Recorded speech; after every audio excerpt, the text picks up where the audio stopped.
Estamos con José Antonio Crespo Francés, estamos en Radio Ya, estamos en Españoles Olvidados.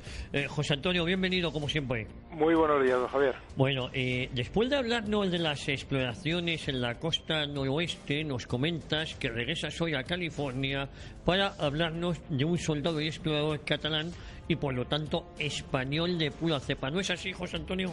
Pues sí, dedicamos este programa a otro español, Gaspar de Portolà, que quizá ya esté siendo reclamado por ese ideario separatista catalán como miembro del imaginario en la etnogénesis de esa nación que nunca ha existido. Ensoñaciones que jamás han desarrollado actividades como esta, que solo se pudo dar impulsada por el Imperio Español. Una entidad realmente milenaria, comunidad de sentimientos y de personas con visión de conjunto y perspectivas de futuro. Algo que hoy se nos tambalea ante la pasividad y el silencio gubernamental que de manera más que sospechosa en ningún momento ha tenido uso de la explicación de la historia abandonada tras la fragmentación de 17 taifas a la manipulación separatista y de la que son culpables todos los gobiernos desde la transición. Bueno, Gaspar de Portolà. De Portolà. José Antonio, parece que hablar de caminos españoles es hablar de soldados y misioneros, ¿no? Efectivamente, hablar de caminos españoles es hablar de soldados y misioneros que marcaron y regaron sus huellas con sudor y sangre para que germinaran vías de comunicación de intercambio en doble dirección.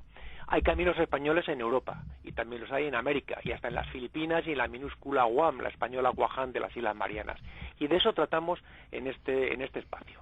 Los diferentes escenarios en los que se empleó España a lo largo y ancho del globo, las grandes distancias, el imperio español de frontera con espacios y costas inacabables, nos da una idea de lo complicado de las empresas españolas y su mantenimiento que hacían más grandiosas aún esas acciones. Distancias enormes recorridas por soldados y misioneros a las que había que sumar la demografía, que no daba para cubrir tantos espacios y por lo tanto las obvias dificultades de reclutamiento, a pesar de la gran cantidad de voluntarios, añadiendo los costes económicos, obstáculos que aunque complicaron la situación, ello no fue óbice para que gracias a la creatividad, la perseverancia y la voluntad de vencer no frenaran durante muchos años la primacía española en el mundo. Bueno, exactamente cuándo se produjo esta expedición. Pues la expedición de Portolà se desarrolló entre 1769 y 1770. Fue la primera expedición terrestre europea para explorar los territorios que hoy constituyen el actual estado de California, allanando el camino para la colonización española en la provincia de las Californias, situadas al noroeste del Virreinato de Nueva España. La expedición fue dirigida por este insigne soldado, Gaspar de Portolà, quien se desempeñó como gobernador de este territorio y que incluía la California, la Baja California y otras áreas del oeste del actual México y los Estados Unidos de América. Vamos a ver, háblanos, si te parece, José Antonio, un poco de los antecedentes de esta expedición. Bueno, pues el descubrimiento del Pacífico por Vasco Núñez de Balboa en el año 1513 vino a confirmar la idea de que las tierras a las que se había llegado a finales del siglo XV no eran las Indias orientales. Se alteraba con ello pues el rumbo de los acontecimientos, al marcar el camino hacia una verdadera conciencia de la realidad, tanto física como humana, a la que se enfrentaban los contingentes enviados por la corona española a estos nuevos territorios. En la actualidad se considera a Hernán Cortés como el descubridor, aunque realmente fue alguien mandado por él. Fue Fortún Jiménez en el año 1534.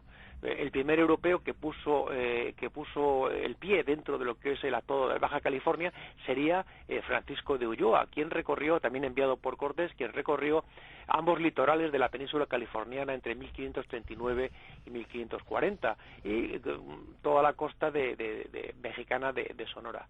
Visitó la abandonada población de Santa Cruz, conocida como La Paz, y llegó hasta la desembocadura del río Colorado, el río Bermejo, a lo que se bautizó como el Ancón de San Andrés. Ulloa pues estableció correctamente que era una península y no una isla. El mito se perpetuó decenas de décadas después. Se pensaba que ese Golfo de California era el punto más austral de un estrecho que supuestamente conectaría al Pacífico y al Golfo de San Lorenzo, lo que se conocía como el Estrecho de Anián. En definitiva, definitiva, pues el territorio que constituye California pues fue reclamado para el Imperio Español en 1542, y en 1542 fue cuando se envió hacia el norte a Juan Rodríguez Cabrillo, que llegó más allá del paralelo 42. Como sabemos, pues Cabrillo pues es considerado como portugués, y como si aquello hubiera sido una gesta portuguesa, pero bueno, ya ha quedado totalmente desmontado al demostrarse que Cabrillo era natural de Palma del Río.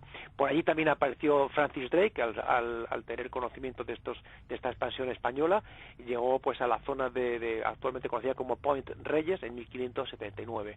Y un poco después, pues ya Sebastián Rodríguez Cermeño realizó una serie de reconocimientos para buscar una serie de puntos que sirvieran de descanso a las naves que venían desde Filipinas.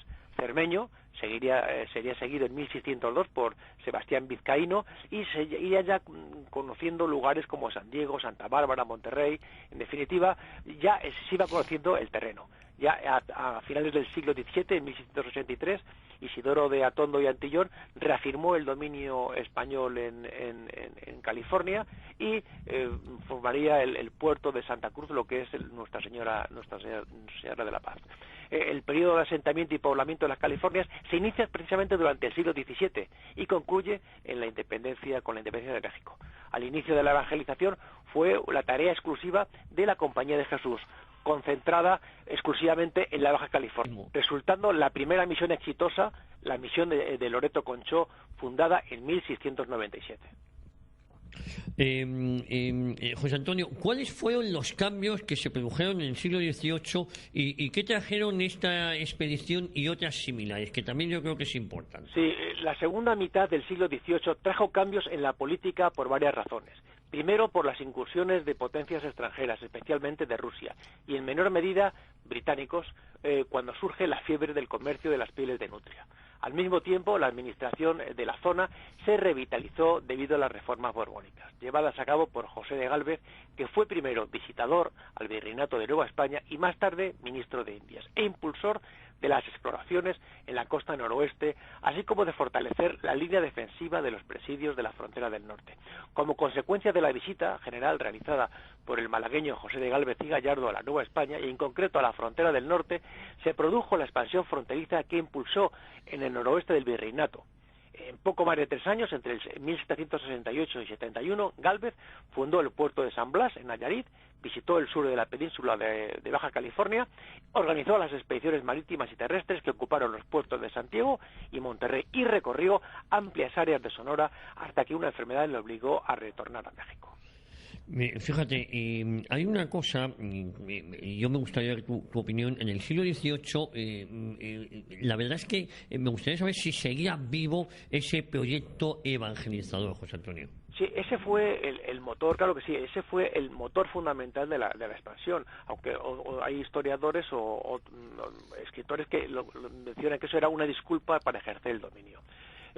Lo que sí es cierto es que hubo un cambio drástico cuando Carlos III ordenó la expulsión de los jesuitas de todos los territorios españoles en 1767, pues quizá por celos, por ese gran poder que tenían en el sistema educativo, siendo los dominicos los seleccionados para hacerse cargo de las misiones en Baja California. En ese mismo tiempo fue creado un plan para fortalecer el dominio español en el área. Los franciscanos fueron elegidos por las autoridades para llevar a cabo ese plan en 1769. Los acontecimientos que se produjeron entre el 1683 y 1767 marcaron la primera fase con los jesuitas como protagonistas, bajo la dirección por el famosísimo padre Eugenio Quino y Juan María de Salvatierra. Luego la programática desarrollada por los franciscanos en la Alta California buscaba culminar ese anhelado itinerario que tuviera en comunicación a cada uno de los centros misionales, permitiendo el control de todo el litoral hasta más allá del Cabo Mendocino, o sea, al norte, casi Canadá. Las misiones españolas en California comprenden una serie de 21 puestos religiosos junto con sus dependencias asociadas, establecidas por religiosos de la Orden Franciscana entre el 1769 y 1823, a lo largo de un sendero de 600 kilómetros conocido como el Camino Real, en el que para su defensa se explica la presencia de los 4 presidios del norte: San Diego, Santa Bárbara, San Carlos y San Francisco. Ese fue el sistema considerado idóneo y viable por la corona y para la difusión de la fe católica entre las poblaciones de los nativos americanos. Este sistema misional representa ese primer esfuerzo importante europeo para llevar a cabo el asentamiento y poblamiento, tal como se refleja en las leyes de Indias, en la región de la costa del Pacífico. Ello ayudó a reclamar para España esa Alta California que ya había sido reconocida por Vizcaíno en 1602. Cuando se llevaron a cabo esos esfuerzos de ocupación española, a finales del 1760, habitaban la zona pues cientos de tribus, cada una con su propia cultura, su cosmología y creencias, además de lengua diferente. Una variedad y diferencia inimaginable si se traslada al espacio europeo. Pues los religiosos y colonos introdujeron el ganado vacuno, las frutas, las verduras, los sistemas de regadío y sus actividades fabriles y artesanales, que se fundieron con el elemento indígena, creando nuevas concepciones y estilos artísticos y arquitectónicos particulares. El contacto con los europeos fue realmente un acontecimiento trascendental que afectó profundamente a los pueblos nativos de California. No podemos considerar que ese sistema misional fracasara, aunque los resultados pues fueron de diferente consideración. El caso es que hoy permanece ese legado que constituye una de las estructuras más antiguas del Estado californiano y uno de los monumentos históricos más visitados. Se habla pues de un grave prejuicio infligido con el choque cultural frente al mundo indígena, pero hay que dejar claro que España puso de su parte todo lo necesario para aplacar cualquier tipo de enfermedad de todos los pobladores americanos, y prueba de ello lo tenemos en la que ya hemos hablado alguna vez, la Real Expedición Filantrópica de la Vacuna, en momentos en los que se avecinaba la emancipación americana y España podía haber dicho, bueno, pues me desentiendo, pero realmente el rey pues no lo hizo así, consideró que era importante llevar la vacuna, y eso sí lo consideramos, y si lo comparamos con lo que ocurrió en 1763, cuando el jefe militar británico de Pensilvania ordenó que se entregaran a los nativos mantas infectadas deliberadamente con viruela, bueno, pues nos da un ejemplo completamente diferente. En ese mismo siglo XIX, la aristocracia inglesa pues asistió impasible a las hambrunas que diezmaron a las poblaciones de lugares lejanos como la India, pero lugares muy cercanos como a la propia Irlanda, que estaba a tiro de piedra, así como de la propia América anglosajona. Todo un contraste, esto significa, entre esas dos maneras de gobernar. Creo que la comparación no tiene comentarios. En nuestro caso, recordemos que el propio descubridor de la vacuna, Edward Jenner, que era inglés, escribió sobre la Real Expedición, pues no puedo imaginar que en los anales de la historia se proporcione un ejemplo de filantropía más noble y más amplio que este. Y sobre el mismo hecho, Humboldt en 1825 nos dejó: este viaje permanecerá como el más memorable de los anales de la historia. Y todo fue bajo ese sentimiento religioso que llenaba la presencia española. Fíjate, descríbenos un poco, si te parece, el espacio geográfico de las Californias. Pues seguimos con nuestra aventura californiana. La primera frontera entre las dos Californias fue situada en lo que se conoce como Punta El Descanso, que ocupa el centro histórico y cultural Calafia. La frontera exacta entre los dos territorios de las órdenes misioneras de las Californias fue establecido en 1773 por Francisco Palou. La frontera de la parte sur del territorio, conocida como la Vieja o Baja California, se situó en las playas de Rosarito, unos 25 kilómetros al sur de la frontera internacional actual. La parte norte, conocida como Nueva California y más tarde como Alta, pues llegaba hasta el territorio de Oregón, limitando por el norte con el estrecho de Juan de Fuca, ni más ni menos, con el territorio canadiense. La actual California fue separada para la Baja California después de la expulsión de los jesuitas, pero para la concerniente a las misiones y repartimiento evangelizador, pero no lo fue separada para el efecto administrativo. Las misiones existentes en la Baja California pues fueron otorgadas a dominicos y franciscanos, y a los que se les encargó el desarrollo misional de la Alta California, mientras que en la Alta allí se estableció la primera misión, que era la de San Diego de Alcalá en 1769. Las leyes de Indias, que regulaban la vida social, política y económica de los territorios españoles de América, pues incluían planes para establecer poblaciones segrarias en la Alta California. Al igual que en la Baja, pues se fundaron presidios para proteger a las misiones, y esos presidios que quedan hoy vivos como una memoria de la presencia española. Y la primera población en la Alta California fue San José de Guadalupe, fundada el 29 de noviembre de 1777, seguida luego de Nuestra Señora, la Reina de los Ángeles, lo que hoy conocemos como Los Ángeles, fundada un poquito después, el 4 de septiembre de 1781.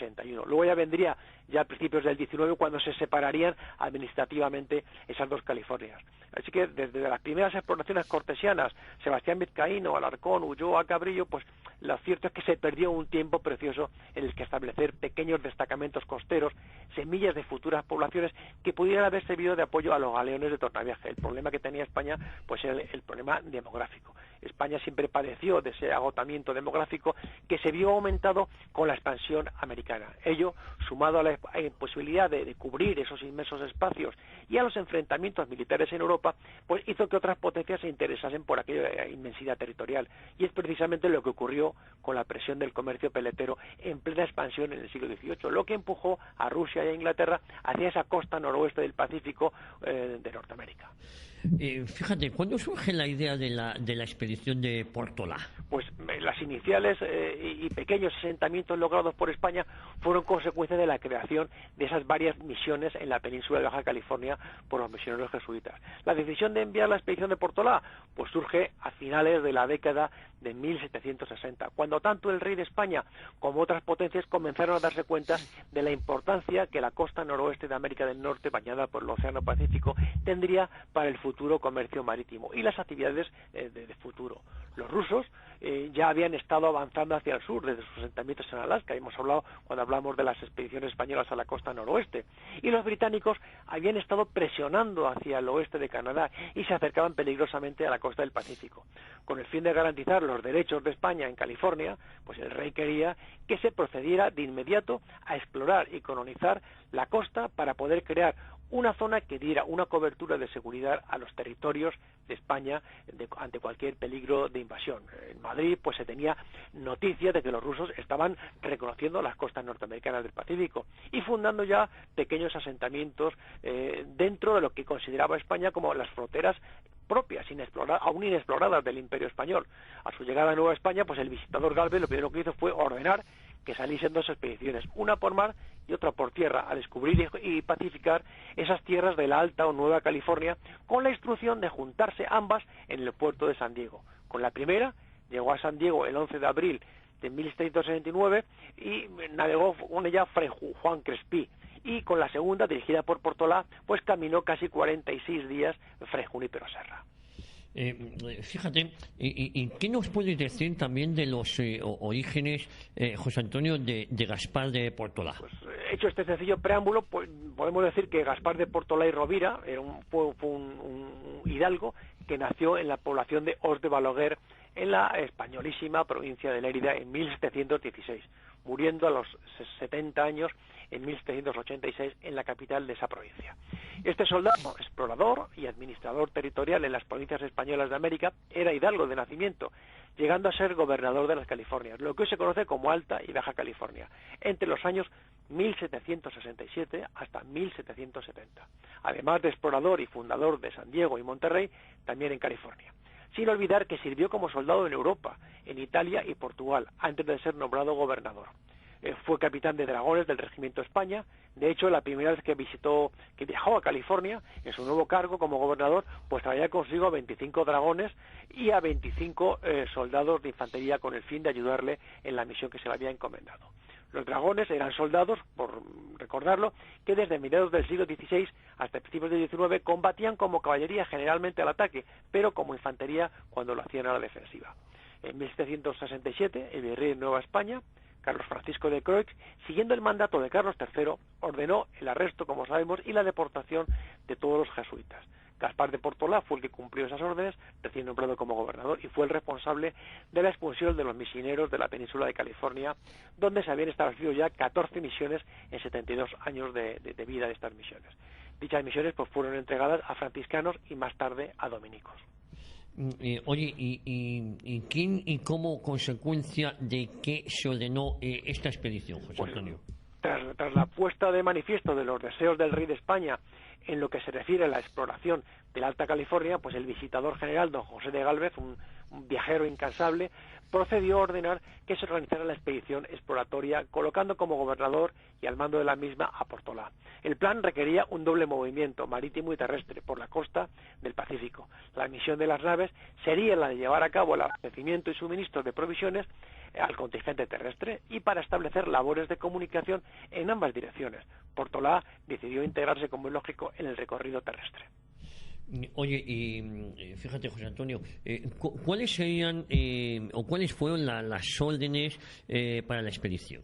Pues la orden inicial para la expedición era... Y para los expedicionarios, ¿eh? Exactamente. La orden inicial para la expedición era la de viajar al puerto de Monterrey. que ya se tenía noticia, pero no se había asentado allí nadie, que ya había sido descrito por Vizcaíno en 1602, y establecer un asentamiento allí, para luego alcanzar más al norte la bahía de San Francisco y ahuyentar cualquier asentamiento ruso que encontraran, tomar posesión, ubicar la bandera y determinar si la bahía sería un buen puerto. Se inicia la expedición desde Baja California hasta San Diego, y la primera etapa de la expedición se dividió en 4 partes. 2 tripulaciones viajaban por mar y 2 grupos marchaban hacia el norte por vía terrestre. El grupo de vanguardia iba dirigido por el capitán Fernando de Rivera y Moncada, junto con Juan Crespí y José Cañizares, viajando por delante del grupo mandado por Gaspar de Portolá, en el que iba Fray Junípero Serra. Oye, ¿y desde dónde comienzan los caminantes? Pues te parece, vamos a ir, está muy interesante el tema, vamos a ir de tirón, y sí que me gustaría que nos dijeras desde dónde comienzan los caminantes con la expedición. Bueno, pues empiezan en 1769, a partir de cuando se funda la misión de San Fernando de Belicatá y de San Diego. Se constata un cambio que se refleja en el vuelco hacia el Pacífico de los criterios que llevaban a determinar la elección de los enclaves próximos a la costa, controlando los accesos a los interiores serranos y dependientes de algún elemento militar. Los elementos de la expedición terrestre partieron de Loreto, que era la capital de las Californias, y se trasladaron al norte de Belicatá, donde los 2 grupos se reunieron definitivamente. El primer grupo terrestre iba mandado por el capitán Fernando de Rivera, como hemos dicho, y llevaba al fraile Juan Crespí, que partieron de Belicatá el 24 de marzo de 1769. Portolá dirigía personalmente el segundo grupo, yendo acompañado de Fray Junípero Serra, director de los franciscanos misioneros, con 25 soldados de cuera, bajo el mando del sargento Ortega, que era el que iba en vanguardia, más el tren de suministros y los animales. Este grupo partiría a continuación del primero, pero con un ritmo más lento. El primero que en observar la bahía de San Francisco, vista pues casi 200 años después de las primeras exploraciones europeas en la costa, pues sería en 1769 el sargento José Francisco de Ortega, que era el líder del grupo de exploradores enviados hacia el norte. Informó pues que no podía seguir hacia adelante, había allí un parón, descendía las montañas y no podía cruzar al otro lado. Era precisamente la bahía de San Francisco. El 5 de agosto de 1775, Juan de Ayala y la tripulación de su barco, el San Carlos, se convirtieron en los primeros europeos conocidos que entraron por el estrecho, anclando en la cala detrás de lo que se conoce como hoy como la isla Ángel, y que fue nombrada por Ayala como la isla de los Ángeles. El tercero en el mando, que era el teniente Pedro Fagés, quien más tarde sucedería a Portolá como gobernador, navegó en la nave San Antonio con sus 25 voluntarios catalanes. También en el San Antonio viajaba el famoso cartógrafo y excelente profesional Miguel Constanzo, que fue el que elaboró los mapas y dibujos para describir el viaje. Los miembros de esta expedición constituían un grupo diverso, como tantas otras expediciones, con soldados venidos de España, otros venidos de América, arrieros, población indígena, mestizos. Además de Serra y Crespí, pues también iban misioneros franciscanos, Fray Francisco Gómez, Juan Vizcaíno y Fernando Parrón, que navegaban en el San Antonio. El objetivo del grupo del padre Serra pues fue el establecimiento de las misiones para la evangelización de los nativos de Alta California. Crespí fue el único que viajaba con la expedición terrestre a lo largo del viaje, por lo que se convirtió en el cronista oficial de los misioneros, y es fundamental para entender la expedición todo lo que nos dejó escrito, que no es poco. Los franciscanos pues fundaron 21 misiones, como hemos dicho, en la franja costera de lo que hoy es el estado de California, además de una misión en Baja California, comenzando en esta cadena en San Diego. Esos barcos llegaron a San Diego, en primer lugar, el San Antonio el 11 de abril y el San Carlos el día 29. Ambas tripulaciones, la verdad es que habían sido golpeadas por la enfermedad. Tengamos en cuenta que es que navegaban en contracorriente. Era una época de muchas neblinas, de mucho frío, de mucha lluvia. Entonces hubo mucha enfermedad. Muchos de los tripulantes estaban muy enfermos al llegar, por lo que de inmediato se estableció un campamento hospital para poder sacar adelante la expedición. Oye, yo antes te había preguntado la zona de los expedicionarios. Luego estas expediciones terrestres llevaban aparejadas también una expedición marítima, ¿no? Exactamente. Que cada una, siempre, todas.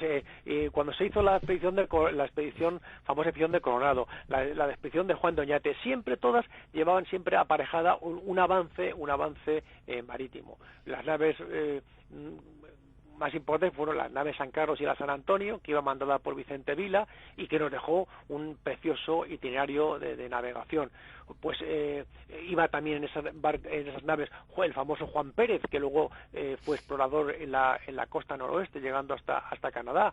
Pues, en fin, fue un apoyo sin el cual no se hubiera podido realizar toda esta exploración y todo este asentamiento.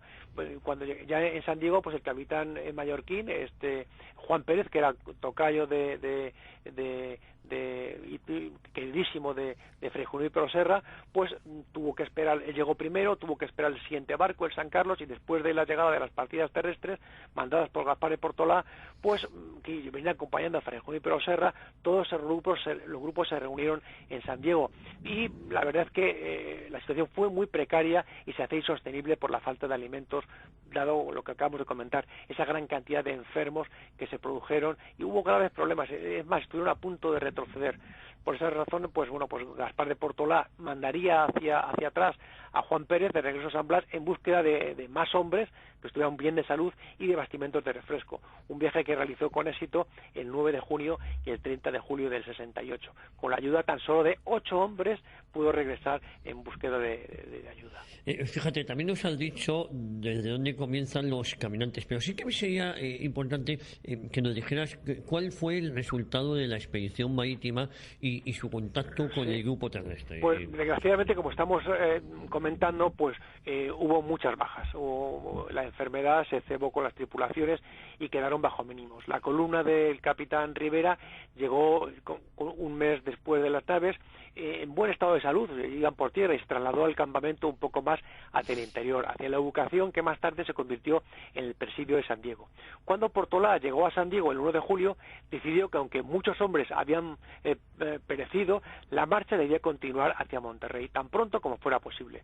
Y en 1669, tras la fundación del presidio, Gaspar de Portolá, el domingo 16 de julio, los frailes franciscanos, Fray Junípero Serra, Juan Vizcaíno y Fernando Parrón, pues alzaron y bendijeron una cruz, estableciendo allí la primera misión de la Alta California, la misión de San Diego de Alcalá.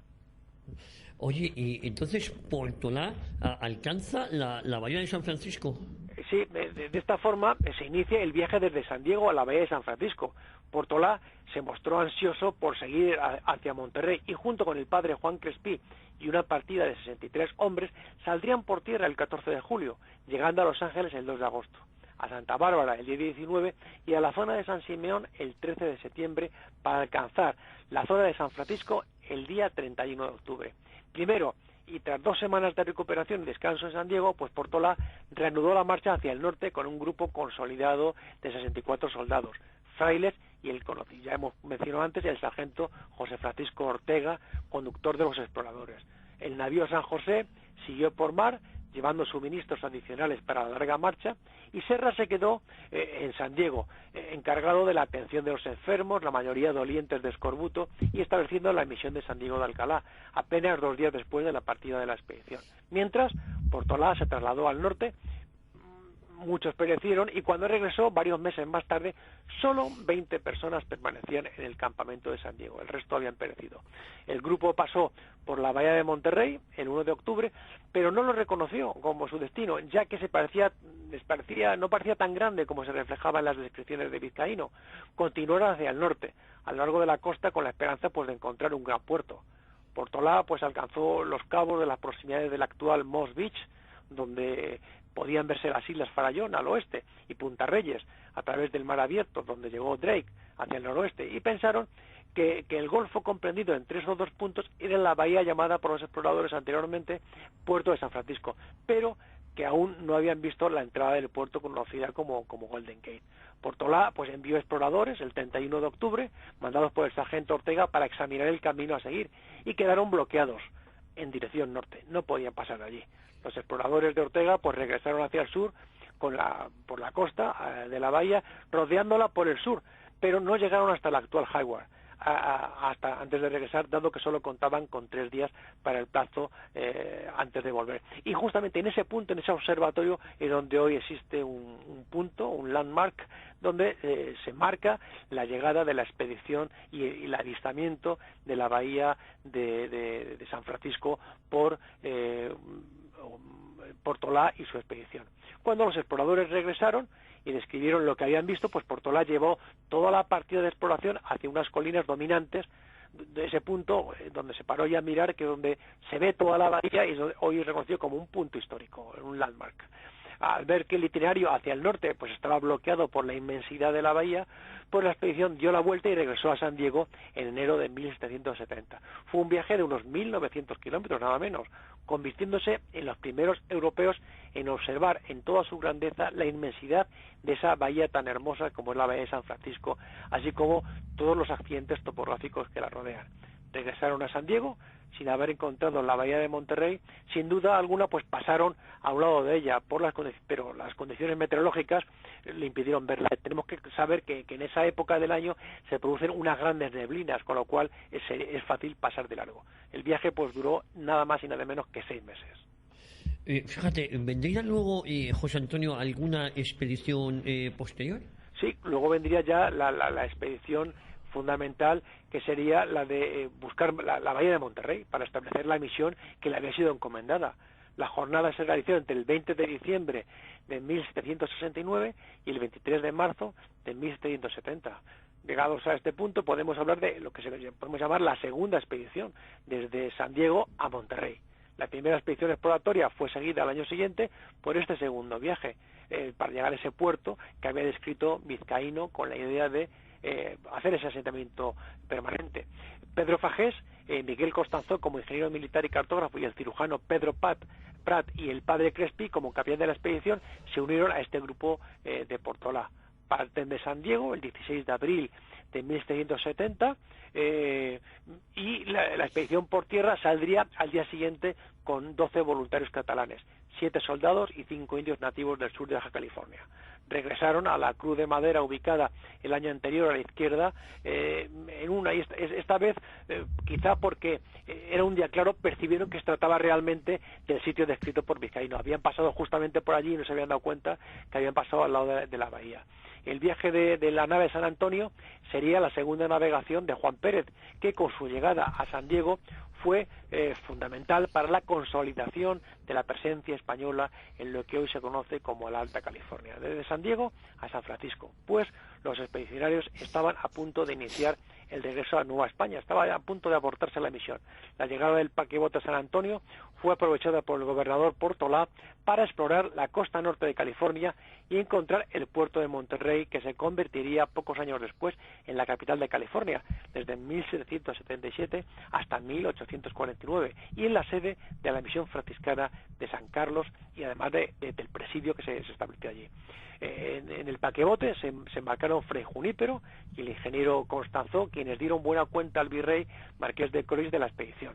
El ingeniero llevó a cabo diferentes mapas y el misionero con otras tantas cartas y relaciones en las que se alababan los labores de su paisano, de Juan Pérez, y su gran religiosidad. Tras la toma de posesión de Monterrey y el desembarco de provisiones, Juan Pérez emprendió el regreso a San Blas y avistó el puerto el día 1 de agosto de 1770. Sería recompensado, se había nombrado alférez de fragata y luego participaría, como hemos dicho posteriormente, en las expediciones hacia el norte que se llevarían a cabo en esa última mitad del siglo. Se ofició una misa el día de la llegada a Monterrey, el 24 de mayo de 1770, quedando fundada el 3 de junio de ese mismo año, el presidio real de San Carlos de Monterrey, que se pasaron a construirlo inmediatamente. Portolà funda ese presidio en una colina dominante y Fray Junípero funda la misión de San Carlos Borromeo, tal que luego fue trasladada a Carmel al año siguiente, un poco más al sur, por ser un sitio más idóneo. Y el 3 de junio, pues como hemos dicho, se inician los trabajos rápidos para construir la misión y el presidio. ¿Cierra así su tarea Portolà? Bueno, pues la tarea del gobernador Gaspar de Portolà había llegado así a su feliz término. A partir de ahí, bueno, pues partiría hacia el puerto de San Blas, pero ya jamás regresaría a California. Fagés llevó a cabo, su sucesor llevaría a cabo otros viajes de exploración a la zona de la bahía de San Francisco y dejó como legado sus propios diarios. Luego habría sus más y sus menos con los franciscanos. Fagés no se llevaría también con los franciscanos como se llevó Portolà, pero bueno, la herencia se mantuvo. ¿Qué cargos ejerció Portolà tras su cese? Bueno, pues al dejar la California en el año 76, Portolà fue nombrado gobernador de Puebla. Recibió pues todo lo que se le adeudaba, su paga, socorros y el rango de teniente coronel de dragones y regresó a España. Luego volvería a España en el 77 como coronel y gobernador de Puebla, puesto que ocupó hasta 1785, cuando ya regresó definitivamente a España para servir en el regimiento de dragones de Numancia. Y el 7 de febrero de 1786 sería nombrado teniente del rey en la plaza y castillo de la ciudad de Lérida. Y en octubre de ese mismo año fallecería tras una vida total de entrega desde su infancia al servicio de España y de su majestad el rey. José Antonio, para ir acabando, sí. ¿Cómo se recuerda Portolà hoy día y cuál es el legado que nos deja a sus soldados? Pues como todos los españoles que estuvieron en aquel territorio, pues se les recuerda como parte de la historia. Gaspar de Portolà pues tiene hoy nombres de escuelas, lugares históricos, parques y avenidas, por lugares que se pasó hay placas conmemorativas recordando su nombre y bueno, pues es recordado. En España, me acuerdo de allá hace muchos años cuando existía la compañía de escaladores de Viella, pues recibió en 1998 el nombre de Gaspar de Portolà, ya que pues era de la zona, en honor a este soldado leridano para perpetuar su memoria. Desgraciadamente pues esa compañía ya no existe y se perdió el nombre. Hay monumentos en Lérida y en ese pueblecito tan bello del Pirineo, en Arties, hay unas esculturas que ciertamente pues son horrendas, pero para horrenda la que se le erigió en Castelnou de Montsac, algo totalmente ridículo y feísimo. Tenemos la Torre de los Portolà, que está en el Valle de Arán, una magnífica torre medieval preciosa, y luego se le recuerda pues con un precioso medio relieve en San Diego. Y la placa fundamental, la placa marcador que domina la bahía de San Francisco desde el punto en que se observó que no podía seguir más hacia el norte. Bueno, pues este es el pequeño legado. Hoy, pues curiosamente, hace poco leí unas declaraciones de un líder indígena del Valle de Viejas, la banda tribal que se llama así, Viejas Band, en California, de la gente Kumeyaay, y que pronunciaba un discurso y detrás tenía la bandera militar española de soldados de cuera que se conserva y todavía pues se recuerda en California. El itinerario de Portolà, el Portolà Trail, pues está marcado mediante marcadores a lo largo de todo el itinerario y bueno, pues la expedición de Portolà pues fue la primera exploración terrestre europea de lo que hoy constituye California. El descubrimiento más notable pues fue en la bahía de San Francisco. También es digno de resaltar el hecho de que junto con la posterior expedición, la posterior de Juan Bautista de Anza, establecieron ese camino real a Alta California y bueno, pues hoy lo que sí es interesante es que dejaron bastante material escrito y hoy contamos como memoria con los diarios de los expedicionarios de Gaspar de Portolà. Ahí podemos estudiar pues una visión completa de los movimientos y las experiencias cotidianas. Debemos subrayar pues aparte del de Portolà, el de Juan Crespí, el de Constanzó, que es fundamental por el tema topográfico, pero vamos, tenemos una gran información y hoy pues se le recuerda tanto en España, pero sobre todo más en California. Fíjate, nos has hablado también de los soldados de cuera del Presidio de Loreto, ¿no? Sí. Pues querido José Antonio, como siempre ha sido una clase magistral de historia y sobre todo en este programa tan interesante y de verdad, te lo digo de corazón, que es recuperar a esos españoles olvidados. Para mí es un disfrute estar con vosotros todos los lunes recordando a estos personajes, porque la verdad es algo que les debemos, por lo que somos hoy es de gracias a ellos. Fíjate, tú lo has dicho, es algo que les debemos. Bueno, pues hoy recordando la figura de Gaspar de Portolà con José Antonio Crespo, francés, aquí en Radio Ya, en Españoles Olvidados. Querido amigo, te mando un fuertísimo abrazo y la próxima semana continuamos aquí en Radio Ya. Muchísimas gracias a vosotros. Un abrazo muy fuerte, José Antonio.